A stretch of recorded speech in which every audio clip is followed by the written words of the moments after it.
A Robot Named Fight is a Metroidvania roguelike, and honestly, I didn't think much of it when I saw the screenshots.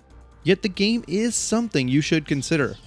The Super Metroid inspiration is obvious, the main character looks like Samus, and you even have to shoot doors to get through them. You'll be moving from room to room killing the fleshy invaders.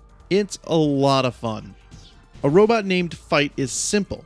Jump, shoot, crouch, and there are 2 buttons dedicated to aiming up and down. Positioning is key, as being in the wrong spot in the room can kill you. If you're careful, you can dodge everything. Later on, as the screen fills with enemies, this becomes much more difficult. Every time you start a run, a new map is procedurally generated. It's not completely random, just the way the rooms are organized on the map. The rooms are fixed and created by hand, so you'll clearly come across the same ones over and over. Having developer-created rooms is great, since you know there won't be any weird mess of impossible. And a random map is good, since it changes up the beginning of the game, which you'll be replaying every time you die. I really enjoy this kind of level generation. I'm glad the developer took the time to create the rooms. Since items are required to progress past certain doors, the level generator could have ruined everything. Speaking of items, the game has a ton of them. One even turns you into a spider bot to help get into tiny places. It's awesome! Anyway, there are not only upgrades for your default arm cannon, but new weapons and items that use energy. As I kept progressing, I unlocked more and more items to find in future runs, which helps make the runs more exciting every time. The big items you find that require energy are some of the most fun that the game can offer. The flamethrower or slide upgrade completely changes the pace of the game.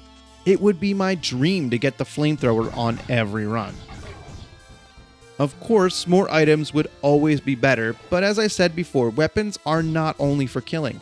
Locked doors can only be unblocked by a shot from a special weapon.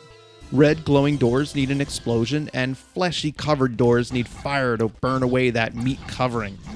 A cool feature that adds some backtracking, but makes me want to explore the entire map.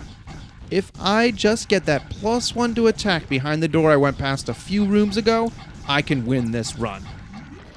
Unlike Super Metroid, the backtracking is not endless. If you're good enough, it's probably not required. I'm a completionist, so I have to go back and check every room to see if I can get something cool.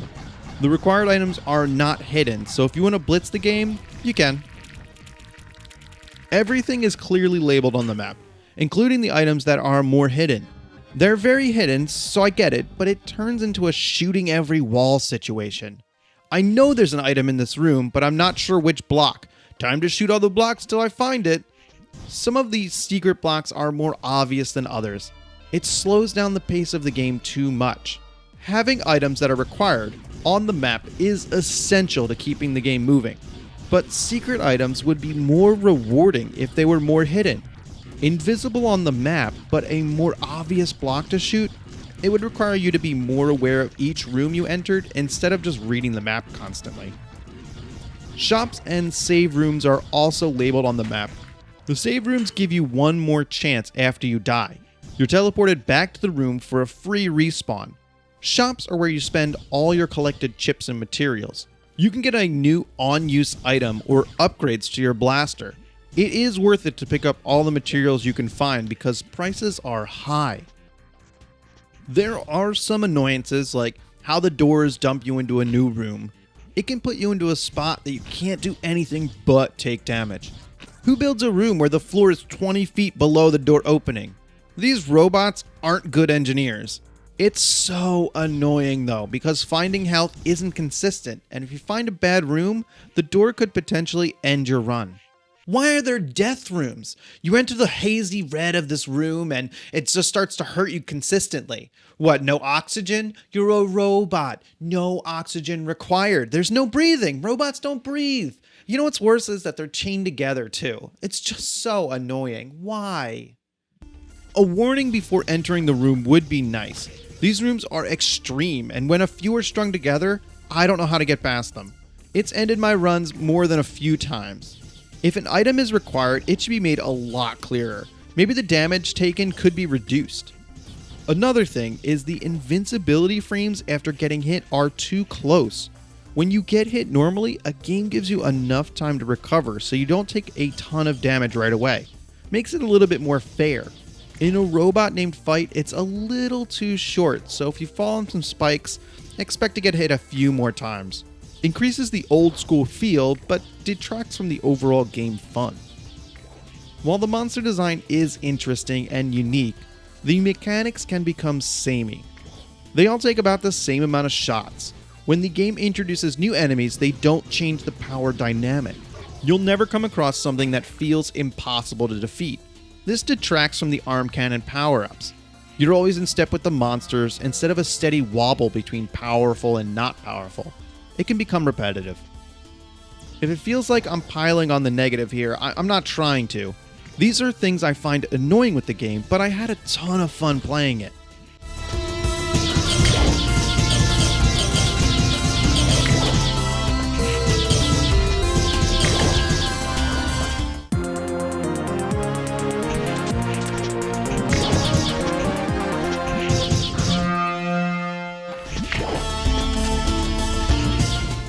Good, but not great pixel art here, but enough blood and gibs to splatter the walls. The monster design is something else too. There are some downright ugly ass looking fleshy things. The bosses are by far the most interesting though. A clump of mouth and eyes that breaks apart when you kill it. Gross. Backgrounds are interesting and you'll progress through different zones. It helps define the areas and can set expectations for your advancement. Also keeps it visually interesting so I didn't get bored. Metroidvania roguelike, or whatever the hell they want to call it, a robot named Fight is fun, and that's all that matters. I had a great time exploring and blowing away all the enemies. This isn't going to be for everyone though, since it relies on nostalgia and fairly difficult gameplay. This is by far one of the most surprising games I've played. I just like to play all the games to see maybe you might find something like this. This is the reason I play games and they're random. I'm like, oh, I'll just try that one out and see what happens. Because you never know. And this one absolutely delighted me. Let me know if you pick it up, and thanks for watching.